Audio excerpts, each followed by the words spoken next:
नमस्कार, आप देख रहे हैं पुलिस महानगर। तो आइए शुरुआत करते हैं आज की कुछ खास खबरों से। मुंबई क्राइम ब्रांच को संदेह कि फरार अंडरवर्ल्ड डॉन दाऊद इब्राहिम का करीबी सहयोगी माने जाने वाले कुख्यात ड्रग तस्कर सलीम डोला ने तुर्की और दुबई में व्यापक संपत्तियां खड़ी की हैं। साथ ही क्राइम ब्रांच की पूछताछ के दौरान जांचकर्ताओं को गुमराह करने की कोशिश कर रहा है। नारकोटिक्स कंट्रोल ब्यूरो की ओर से पूछताछ पूरी किए जाने के बाद तुर्की में गिरफ्तारी कर भारत लाए गए सलीम डोला से अब मुंबई क्राइम ब्रांच की विभिन्न इकाइयां कई मामलों में पूछताछ कर रही हैं। क्राइम ब्रांच के अधिकारियों के अनुसार कोविड-19 महामारी के बाद डोला ने मुंबई में अपने कथित ड्रग तस्करी कारोबार और नेटवर्क का काफी विस्तार किया था।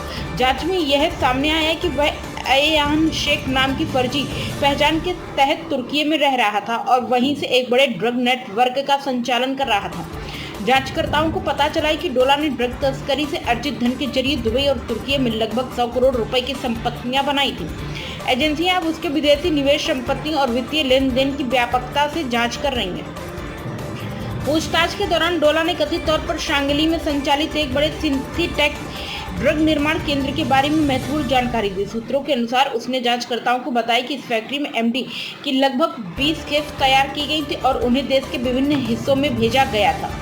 क्राइम ब्रांच फिलहाल डोला द्वारा दी गई जानकारी का सत्यापन कर रही थी और ड्रग नेटवर्क की पूरी सप्लाई चेन, वितरण प्रणाली और उससे जुड़े वित्तीय लेन देन की जांच कर रही है। अधिकारियों ने बताया कि डोला ने यह भी दावा किया है कि ड्रग तस्करी से कमाए गए पैसे को भारत और विदेशों में संपत्तियों तथा व्यवसायों में निवेश किया गया था। जांच एजेंसियां अब यह पता लगाने की कोशिश कर रही हैं कि किन संपत्तियों और व्यावसायिक उपक्रमों को कथित तौर पर इस अवैध कारोबार से धन प्राप्त वित्त पोषित किया गया था।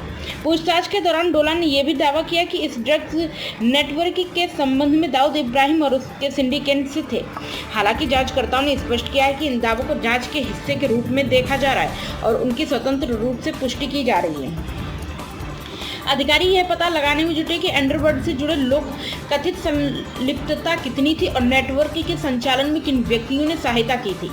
क्राइम ब्रांच की कई टीमों ने डोला से विभिन्न मामलों में पूछताछ की, जिनमें सतारा और मैसूर की ड्रग फैक्ट्री से जुड़े मामले भी शामिल हैं। इस बीच क्राइम ब्रांच की यूनिट 3 अंधेरी के व्यवसायी साजिद इलेक्ट्रिक वाला के अपहरण और जबरन वसूली मामले में डोला की कथित भूमिका की अलग से जांच कर रही। पूछताछ के दौरान डोला ने यह भी दावा किया है कि उसने दुबई में खरीदी गई कुछ संपत्तियां बेच दी थी। क्राइम ब्रांच इन दावों की जांच कर रही और उसकी कथित विदेशी संपत्ति, बैंक खातों तथा निवेशों से जुड़ी जानकारी एकत्र कर रही है। अब तक की खबरों में बस इतना ही। ऐसे ही खबरों के लिए बने रहें हमारे साथ। तब तक के लिए नमस्कार।